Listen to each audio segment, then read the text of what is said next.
ਸਤਿੰਦਰ ਸੱਤੀ ਦਾ ਨਾਮ ਸੁਣਦਿਆਂ ਤੁਹਾਨੂੰ ਉਹ ਖੂਬਸੂਰਤ ਚਿਹਰਾ ਯਾਦ ਆ ਜਾਂਦਾ ਜਿਹੜਾ ਸਟੇਜ ਦੇ ਉੱਤੇ ਕਮਾਲ ਕਰਦਾ ਹੈ, ਜਿਹੜਾ ਕਿ ਸਤਿੰਦਰ ਸੱਤੀ ਜੀ ਦਾ ਜਿਹੜਾ ਪਿਛੋਕੜ ਹੈ ਉਹ ਬੀਇੰਗ ਐਨ ਐਕਟਰੈਸ ਜਾਂ ਸਟੇਜ ਦਾ ਧਨੀ ਹੋਣ ਦਾ ਉਹਨਾਂ ਦਾ ਅਕਸ ਸਭ ਨੂੰ ਪਤਾ ਇਸ ਗੱਲ ਦਾ ਕਿ ਜੋ ਸਟੇਜ 'ਤੇ ਚੜ੍ਹਦੇ ਨੇ ਤਾਂ ਜਿੰਨੇ ਕਲਾਕਾਰਾਂ ਦੀਆਂ ਆਈਟਮਸ ਹੋਇਆ ਕਰਦੀਆਂ ਨੇ ਉਹ ਤੋਂ ਕਿਤੇ ਵੱਧ ਕੇ ਲੋਕ ਉਹਨਾਂ ਦੀ ਉਹ ਸ਼ਬਦਾਵਲੀ ਨੂੰ, ਉਹਨਾਂ ਦਾ ਖਾਸ ਅੰਦਾਜ਼ ਨੂੰ ਪਿਆਰਦੇ ਨੇ, ਸਤਿਕਾਰਦੇ ਨੇ, ਜਿਹੜਾ ਕਿ ਉਹਨਾਂ ਨੇ ਉਹਨਾਂ ਨੂੰ ਪਰਮਾਤਮਾ ਦੀ ਬਖਸ਼ਿਸ਼ ਕਿਹਾ ਜਾ ਸਕਦਾ, ਉਹਨਾਂ 'ਚ ਵਿਸ਼ੇਸ਼ ਹੁਨਰ ਹੈ।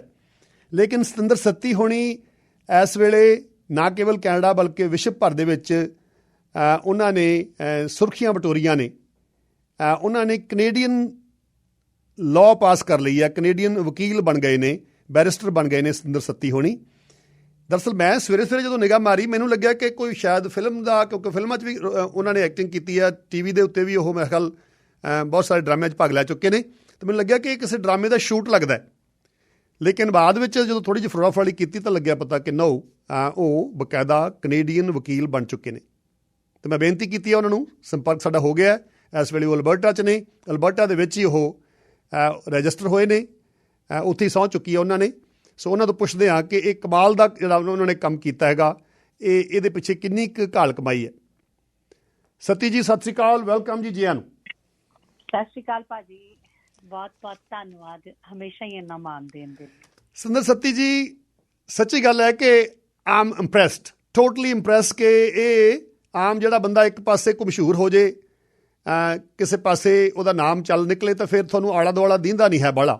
ਹਾਊ ਡਿਡ ਇਟ ਹੈਪਨ ਕਿ ਤੁਸੀਂ, ਆਈ ਨੋ ਕਿ ਮੈਨੂੰ ਪਤਾ ਸੀ ਤੁਸੀਂ ਵਕੀਲ ਸੀਗੇ, ਪ੍ਰੈਕਟਿਸ ਵੀ ਕਰਦੇ ਸੀਗੇ, ਔਰ ਤੁਸੀਂ ਪੰਜਾਬ ਕਲਾ ਪ੍ਰੀਸ਼ਦ ਦੇ ਮੇਰੇ ਖਿਆਲ ਚੇਅਰ ਵੀ ਰਹੇ ਹੋ, ਲੇਕਿਨ ਬੀਇੰਗ ਅ ਕੈਨੇਡੀਅਨ ਲਾਇਰ ਇਹ ਸੁਪਨਾ ਕਿਵੇਂ ਬਣਿਆ, ਇਹ ਸਬਬ ਕਿਵੇਂ ਬਣਿਆ? ਬਹੁਤ ਸਾਰੇ ਲੋਕਾਂ ਨੂੰ ਜਿਵੇਂ ਪਤਾ ਹੀ ਹੈ ਕਿ ਮੈਂ ਲਾਅ ਫਸਟ ਈਅਰ 'ਚ ਸੀ ਜਦੋਂ ਮੈਂ ਟੈਲੀਵਿਜ਼ਨ ਸ਼ੁਰੂ ਕਰ ਦਿੱਤਾ ਸੀਗਾ, ਅਤੇ ਮੇਰੇ ਫਾਦਰ ਸਾਹਿਬ ਆਰਮੀ ਤੋਂ ਨੇ, ਅਤੇ ਉਹਨਾਂ ਦੀ ਇੱਕੋ ਹੀ ਕਮਿਟਮੈਂਟ ਸੀ, ਕਿਉਂਕਿ ਸਾਡੇ ਮੇਰੇ ਸਿਸਟਰ ਨੇ ਵੱਡੇ ਅਤੇ ਇੱਕ ਛੋਟਾ ਬ੍ਰਦਰ ਹੈ, ਅਤੇ ਉਹਨਾਂ ਨੂੰ ਇਹ ਸੀਗਾ ਕਿ ਐਜੂਕੇਸ਼ਨ ਜਿਹੜੀ ਉਹ ਖਰਾਬ ਨਹੀਂ ਹੋਣੀ ਚਾਹੀਦੀ, ਕਿ ਐਜੂਕੇਸ਼ਨ ਤੂੰ ਕੰਪਲੀਟ ਕਰੇਂਗੀ। ਸਭ ਨੇ ਸਾਡੇ ਘਰ 'ਚੋਂ ਮਾਸਟਰਸ ਕੀਤੀ ਹੋਈ ਹੈ, ਅਤੇ ਉਹਨਾਂ ਨੂੰ ਇਹ ਸੀ ਕਿ ਅਗਰ ਤੂੰ ਪੜ੍ਹਾਈ ਜਾਰੀ ਰੱਖੇਂਗੀ ਤਾਂ ਤੂੰ ਟੈਲੀਵਿਜ਼ਨ ਕਰ ਸਕਦੀ ਹੈ, ਅਤੇ ਮੈਨੂੰ ਇਸ ਕਮਿਟਮੈਂਟ ਦੇ ਉੱਤੇ ਟੈਲੀਵਿਜ਼ਨ ਕਰਨ ਦੀ ਆਗਿਆ ਮਿਲੀ ਸੀ। ਇਸ ਕਰਕੇ ਮੈਂ ਐਜੂਕੇਸ਼ਨ ਨਾਲ ਉੱਥੇ ਵੀ ਮੈਂ ਬੈਚਲਰਸ ਤੇ ਮਾਸਟਰਸ ਗੁਰੂ ਨਾਨਕ ਦੇਵ ਯੂਨੀਵਰਸਿਟੀ ਤੋਂ ਕੀਤੀ ਹੋਈ ਸੀ। ਲੇਕਿਨ ਕਿਉਂਕਿ ਮੈਂ ਫਸਟ ਈਅਰ 'ਚ ਹੀ ਟੀਵੀ 'ਚ ਆਈ ਅਤੇ ਮੈਂ ਫੇਮਸ ਵੀ ਹੋ ਗਈ, ਇੰਟਰਨੈਸ਼ਨਲ ਟੂਰਸ ਇੰਨੇ ਲੱਗਦੇ ਰਹੇ, ਪਰ ਮੈਂ ਐਜੂਕੇਸ਼ਨ ਕੰਪਲੀਟ ਕਰ ਲਈ ਸੀ। ਪ੍ਰੈਕਟਿਸ ਵੀ ਥੋੜ੍ਹੀ ਦੇਰ ਕੀਤੀ ਹੈ, ਸਾਡੇ ਅੰਕਲ ਸੀ ਉਹਨਾਂ ਦੇ ਨਾਲ, ਲੇਕਿਨ ਫਿਰ ਟੈਲੀਵਿਜ਼ਨ ਦੇ ਕਰਕੇ, ਕੰਮਾਂ ਦੇ ਕਰਕੇ ਮੈਂ ਬਹੁਤ ਜ਼ਿਆਦਾ ਮਸਰੂਫ ਸੀ। ਉਹ ਸਬਬ ਇਸ ਤਰ੍ਹਾਂ ਬਣਿਆ ਕਿ ਮੈਂ ਕਰੋਨਾ ਦੌਰਾਨ ਇੱਕ ਸ਼ੋਅ ਲਈ ਇੱਥੇ ਆਈ ਹੋਈ ਸੀ, ਅਤੇ ਸਡਨਲੀ ਮੇਰੀ 24 ਤਰੀਕ ਦੀ ਫਲਾਈਟ ਸੀ, 24 ਮਾਰਚ ਦੀ, ਅਤੇ 22 ਮਾਰਚ ਨੂੰ ਪੂਰਾ ਕੈਨੇਡਾ ਬੰਦ ਹੋ ਗਿਆ, ਸ਼ਟ ਡਾਊਨ, ਅਤੇ ਮੈਂ ਇਕੱਲੀ ਸੀ ਇੱਥੇ। ਮੇਰੇ ਮੈਨੂੰ ਯਾਦ ਆ ਗਿਆ ਤੁਹਾਡੀ ਗੱਲ ਤੋਂ ਕਿ ਤੁਸੀਂ ਉਦੋਂ ਫੇਸਬੁੱਕ ਲਾਈਵ ਥੋੜ੍ਹਾ ਜਿਹਾ ਸ਼ੁਰੂਆਤ ਕੀਤੀ ਸੀਗੀ, ਕਿਉਂਕਿ ਤੁਸੀਂ ਫਸੇ ਹੋਏ ਸੀਗੇ ਅਤੇ ਤੁਸੀਂ ਹੌਲੀ ਹੌਲੀ ਆਪਣੇ ਫੇਸਬੁੱਕ ਦੇ ਉੱਤੇ ਪ੍ਰੈਜ਼ੈਂਸ ਸ਼ੋ ਜਿਹੜਾ ਆਗਾਜ਼ ਕੀਤਾ ਸੀਗਾ।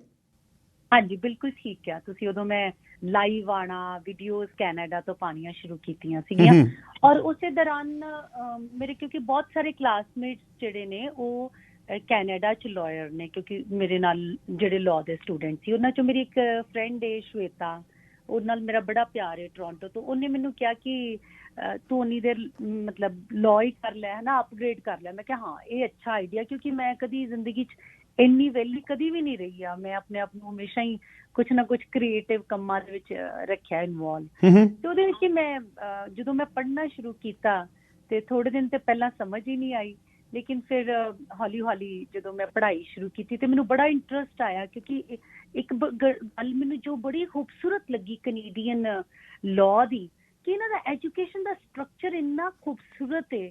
ਮੈਂ ਜੋ ਕੀਤਾ ਸੀ ਉਹ ਥਿਓਰੈਟੀਕਲ ਕੀਤਾ ਸੀ, ਕਿਉਂਕਿ ਸਾਡੇ ਉੱਤੇ ਥਿਊਰੀ ਜ਼ਿਆਦਾ ਕਰਾਉਂਦੇ ਨੇ। ਇਹਨਾਂ ਦੀ ਜਿਹੜੀ ਪੜ੍ਹਾਈ ਹੈ ਉਹ ਕੇਸ ਲਾਜ਼ ਦੇ ਨਾਲ ਪ੍ਰੈਕਟੀਕਲੀ ਤੁਹਾਡਾ ਦਿਮਾਗ ਦਾ ਜਿਹੜਾ ਵਿਜ਼ਨ ਹੈ ਉਹ ਬਹੁਤ ਵੱਡਾ ਹੋਰੀਜ਼ਨ ਖੋਲ੍ਹ ਦਿੰਦੀ ਹੈ। ਅਤੇ ਮੈਨੂੰ NCA ਦੇ 6 ਐਗਜ਼ਾਮਸ ਆਏ ਸੀ, ਵੈਸੇ 5 ਆਉਂਦੇ ਨੇ ਕੋਰ ਐਗਜ਼ਾਮਸ। ਮੈਂ ਪਹਿਲਾਂ ਦੱਸਦੀ ਹਾਂ ਕਿ ਪਹਿਲਾਂ ਜਦੋਂ ਤੁਸੀਂ ਆਉਂਦੇ ਹੋ ਬ੍ਰਿਟਿਸ਼ ਤੋਂ, ਆਪਣਾ UK ਜਾਂ ਇੰਡੀਆ ਤੋਂ ਜਦੋਂ ਅਸੀਂ ਆਉਂਦੇ ਹਾਂ, ਅਤੇ ਪਹਿਲਾਂ ਸਾਨੂੰ NCA ਕਰਨਾ ਪੈਂਦਾ ਹੈ। ਇੱਕ ਇਹਨਾਂ ਦਾ ਬੋਰਡ ਹੈ ਜਿਹਦੇ ਬਰਾਬਰ ਸਾਨੂੰ ਆਪਣੀ ਲਾਅ ਡਿਗਰੀ ਕਰਨੀ ਪੈਂਦੀ। ਉਹਦੇ ਵਿੱਚ 5 ਕੋਰ ਸਬਜੈਕਟਸ ਹਰ ਇੱਕ ਨੂੰ ਆਉਂਦੇ ਨੇ, ਕਈਆਂ ਨੂੰ 10 ਆਉਂਦੇ ਨੇ। ਯੂਨੀਵਰਸਿਟੀ ਦੀ ਰੈਂਕਿੰਗ ਦੇ ਹਿਸਾਬ ਨਾਲ ਮੈਨੂੰ 6 ਆਏ ਸੀ, ਕਿਉਂਕਿ ਮੇਰਾ ਕੰਟਰੈਕਟ ਲਾਅ 'ਚ ਨੰਬਰ ਥੋੜੇ ਘੱਟ ਸੀ ਇੰਡੀਆ 'ਚ। ਤੇ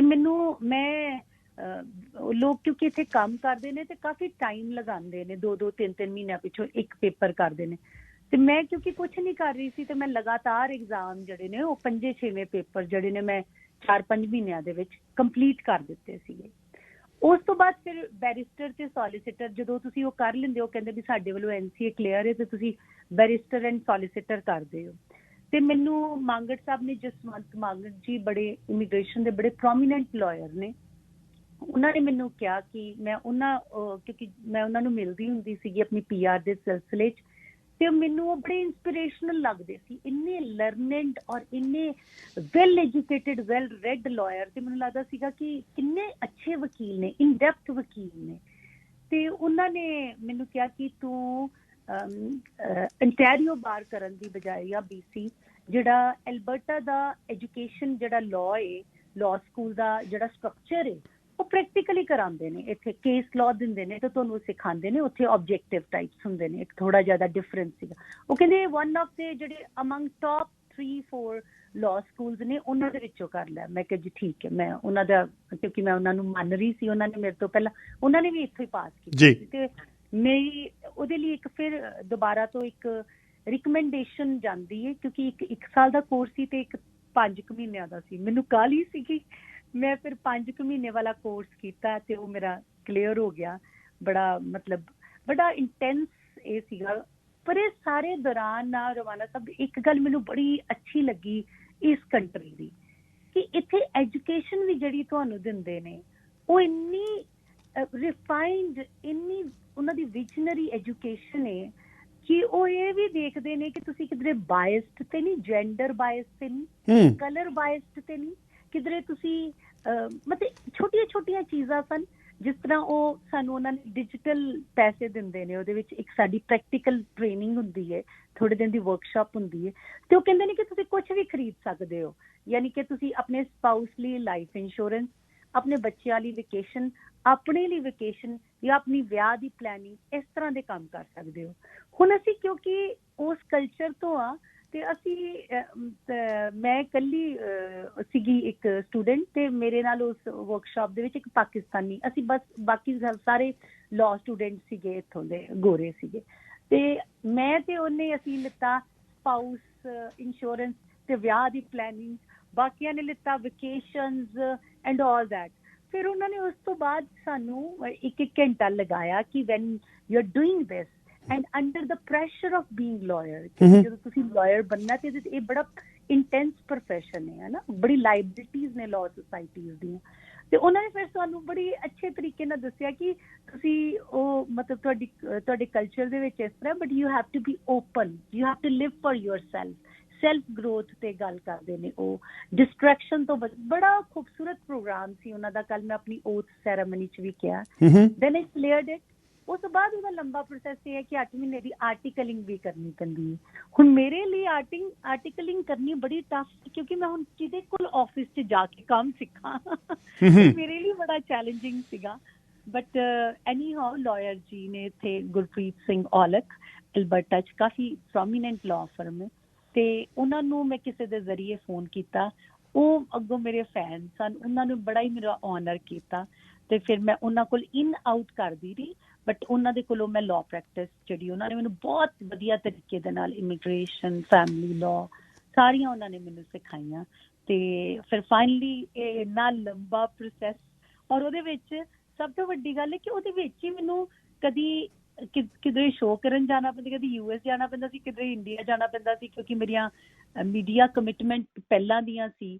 ਸੋ ਉਹਨਾਂ ਸਭ ਦੇ ਵਿੱਚ ਤੁਸੀਂ ਐਜੂਕੇਸ਼ਨ ਦੇ ਉੱਤੇ ਟਰੈਕ ਤੇ ਰੱਖਣਾ, ਉਹ ਮੇਰੇ ਲਈ ਇੱਕ ਵੱਡਾ ਚੈਲੰਜ ਸੀ। ਸੋ ਫਾਈਨਲੀ ਉਹ ਕੰਪਲੀਸ਼ਨ ਕਰਨ ਤੋਂ ਬਾਅਦ ਕੱਲ ਮੇਰੀ ਓਥ ਸੈਰਾਮਨੀ ਸੀਗੀ।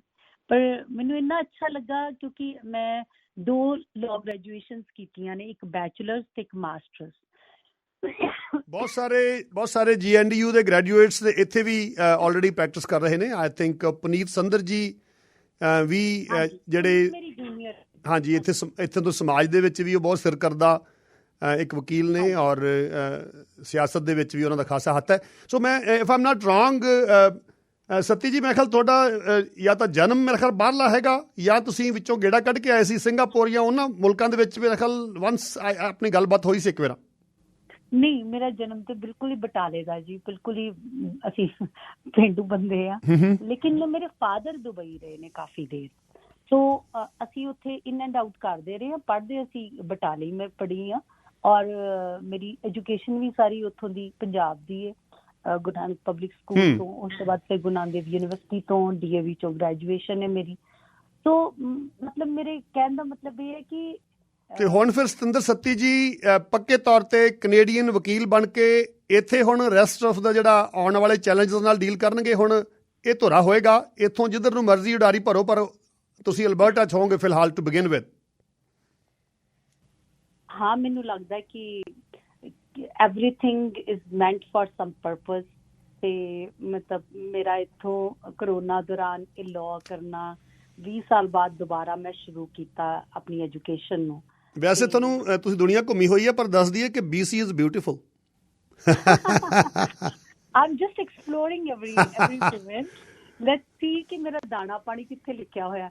ਮੈਨੂੰ ਮੈਂ ਤੁਸੀਂ ਮੰਨਣਾ ਨਹੀਂ, ਆਈ ਐਮ ਸੋ ਆਨਰਡ। ਮੈਨੂੰ ਪੰਜਾਬੀਆਂ ਨੇ, ਮੈਂ ਹੁਣੇ ਪੋਸਟ ਵੀ ਪਾਈ ਹੈ, ਮੈਂ ਕਿਹਾ ਪੰਜਾਬੀਆਂ ਨੇ ਮੇਰੀ ਇਹ ਕਾਮਯਾਬੀ ਹਮੇਸ਼ਾ ਹੀ ਬੜਾ ਮੈਨੂੰ ਇੱਜ਼ਤ ਮਾਣ ਦਿੱਤਾ ਹੈ, ਸਾਰੀ ਦੁਨੀਆ 'ਚ ਵਾਸਤੇ ਪੰਜਾਬੀਆਂ ਨੇ।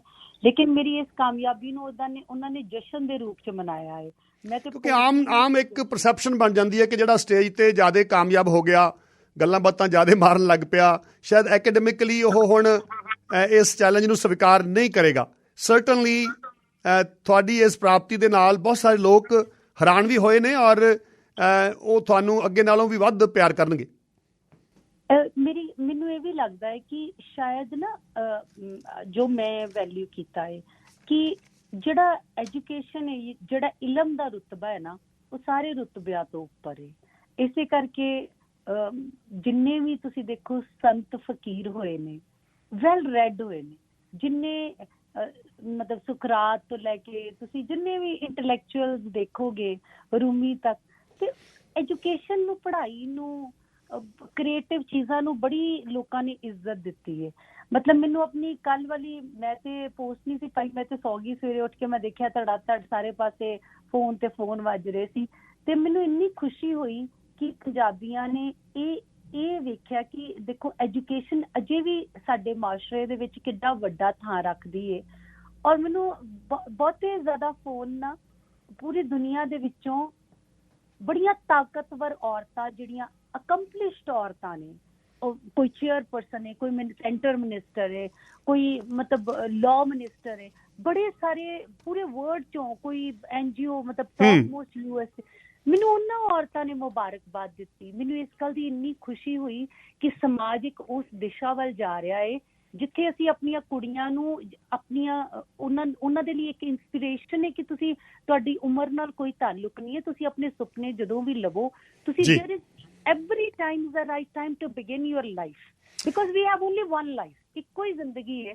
ਔਰ ਮੇਰਾ ਤੇ ਸ਼ੁਰੂ ਤੋਂ ਮੰਨਣਾ ਹੈ ਕਿ ਬੰਦੇ ਨੂੰ ਨਾ ਰੋਜ਼ ਹੀ ਨਵੇਂ ਹੁੰਦੇ ਰਹਿਣਾ ਚਾਹੀਦਾ, ਜਿਹੜਾ ਜ਼ਿੰਦਗੀ ਨੂੰ ਜੀਉਣ ਦਾ ਚਾਅ। ਬਿਲਕੁਲ ਕੈਨੇਡਾ ਤੁਹਾਨੂੰ ਬਿਲਕੁਲ ਨਵਾਂ ਰਿਕੋਰ ਕਰ ਦਿੰਦਾ ਹੈ, ਔਰ ਰੂਟੀਨ ਜਿਹੜਾ ਤੁਹਾਡਾ ਬਣ ਚੁੱਕਿਆ ਹੁੰਦਾ ਹੈ ਭਾਰਤ ਵਿੱਚ ਖਾਸ ਕਰਕੇ, ਉਹਦੇ 'ਚ ਜਿਹੜੀ ਥੋੜ੍ਹਾ ਜਿਹਾ ਮੋਨੋਟਨਸ ਹੋ ਜਾਂਦਾ, ਕਈ ਵਾਰੀ ਅਕਾਊ ਹੋ ਜਾਂਦਾ ਹੈ। ਆਈ ਥਿੰਕ ਤੁਸੀਂ ਨਵੇਂ ਸਿਰਿਓਂ ਹੁਣ ਇਸ ਮੁਲਕ ਦੇ ਵਿੱਚ ਨਵੀਆਂ ਸੰਭਾਵਨਾਵਾਂ ਦੇ ਮੱਦੇਨਜ਼ਰ ਨਵੀਆਂ ਪ੍ਰਾਪਤੀਆਂ ਤੇ ਨਵਾਂ ਜਿਹੜਾ ਕਮਾਲ ਕਰੋਗੇ ਆਪਣੀ ਇੰਟੈਲੈਕਟ ਦੇ ਨਾਲ, ਆਪਣੀ ਦਲੇਰੀ ਦੇ ਨਾਲ। ਸਾਡੀਆਂ ਸ਼ੁਭ ਇਛਾਵਾਂ ਤੁਹਾਡੇ ਨਾਲ ਰਹਿਣਗੀਆਂ ਅਤੇ ਤੁਹਾਡੇ ਨਾਲ ਸੰਪਰਕ ਦੇ ਵਿੱਚ ਰਹਾਂਗੇ ਅਸੀਂ। ਬਹੁਤ ਬਹੁਤ ਧੰਨਵਾਦ ਇੰਨੀ ਇੱਜ਼ਤ ਤੇ ਨਾ ਮਾਣ ਦੇਣ ਲਈ। Thank you very much. ਸ਼ੁਕਰੀਆ ਜੀ। ਸਤਿੰਦਰ ਸੱਤੀ ਹੁਣਾਂ ਨਾਲ ਗੱਲਬਾਤ ਹੋਈ ਹੈ ਜੀ, ਔਰ ਸਤਿੰਦਰ ਸੱਤੀ ਦੇ ਬਾਰੇ ਮੈਂ ਪਹਿਲਾਂ ਵੀ ਕਿਹਾ ਕਿ ਆਮ ਆਪਣਾ ਇੱਕ ਇਮੇਜ ਜਿਹਾ ਬਣ ਜਾਂਦਾ ਕਿ ਹਾਂ ਸਟੇਜ 'ਤੇ ਗੱਲਾਂ ਮਾਰਨੀਆਂ ਸੌਖੀਆਂ, 4 ਸ਼ੇਅਰ ਪੜ੍ਹ ਲੈਣੇ, ਲੇਕਿਨ being a liar in India and then ਇੱਥੇ ਆ ਕੇ ਫਿਰ ਸਮੇਂ ਦਾ, ਜਿਵੇਂ ਉਹਨੇ ਕਿਹਾ ਕਿ ਮੈਂ ਵਿਹਲੀ ਨਹੀਂ ਬਹਿ ਸਕਦੀ, ਔਰ ਉਸ ਪੈਂਡੈਮਿਕ ਦੇ ਸਮੇਂ ਦੌਰਾਨ ਉਹਨਾਂ ਨੇ ਪੂਰਾ ਇਹਦਾ ਭਰਪੂਰ ਫਾਇਦਾ ਉਠਾਉਂਦਿਆਂ ਯੂਟੀਲਾਈਜ਼ ਕੀਤਾ ਹੈ, ਔਰ ਕੈਨੇਡੀਅਨ ਲਾਇਰ ਬਣ ਗਏ ਨੇ। ਅਲਬਰਟਾ ਦੇ ਵਿੱਚ ਕੱਲ੍ਹ ਉਹਨਾਂ ਨੇ ਸਹੁੰ ਚੁੱਕੀ ਹੈ, ਅਤੇ ਇਮੀਗ੍ਰੇਸ਼ਨ ਅਤੇ ਫੈਮਿਲੀ ਲਾਅ ਦੇ ਵਿੱਚ ਮੈਂ ਪੁੱਛਿਆ ਸੀ ਉਹਨਾਂ ਨੂੰ, ਉਹ ਪ੍ਰੈਕਟਿਸ ਕਰਨ ਦਾ ਇਰਾਦਾ ਰੱਖਦੇ ਨੇ। ਉਹਨਾਂ ਨਾਲ ਆਪਾਂ ਗਾਂ ਨੂੰ ਵੀ ਵੱਖੋ ਵੱਖਰੇ ਵਿਸ਼ਿਆਂ ਤੇ ਸੰਪਰਕ 'ਚ ਰਿਹਾ ਕਰਾਂਗੇ।